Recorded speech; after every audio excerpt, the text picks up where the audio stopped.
अब फिर हिंदू जगाने आए हैं, फिर वही रिजल्ट होगा। सबसे पहला इस दुनिया में मज़हब हज़रत आदम अलैहिस्सलाम जो अल्लाह का दीन साथ लेके आए थे, उसके बाद जो सेकंड मज़हब था इस दुनिया का, जब से दुनिया बनी है, सेकंड मज़हब उसका नाम है हिंदू मज़हब। बुद्ध प्रस्त जो है, बुद्ध प्रस्त।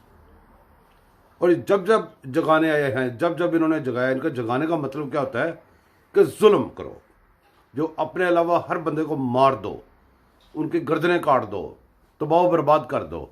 सिर्फ दूसरे मज़हब के नहीं, अपने भी मज़हब के जो नीची जात के लोग हैं उनको शूदर पता नहीं क्या कहो, उनको भी मारो। इसको कहते हैं हिंदू जगाना। आप अंदाज़ा करो कि इस दुनिया में कोई ऐसा कंट्री होगा जहाँ पे ये हिंदू मज़हब नहीं रहा। आपकी इन्हीं हरकत की वजह से सिमटता सिमटता इतने से एरिए में आ गया। बर्मा हो, इंडिया हो, कहीं भी हो, जहाँ पे हिंदू जागा है उसने जुल्म किया है और वो सिमट गया। अब आप फिर आगे हिंदू जगाएं, इसका मतलब आप फिर और सिमटने लगे हैं। आप सिमट जाएंगे। आप जालिम लोग हो, आप झूठे लोग हो। झूठ के सर पाँव नहीं होते। जगाओ, लगे रहो। शाबाश।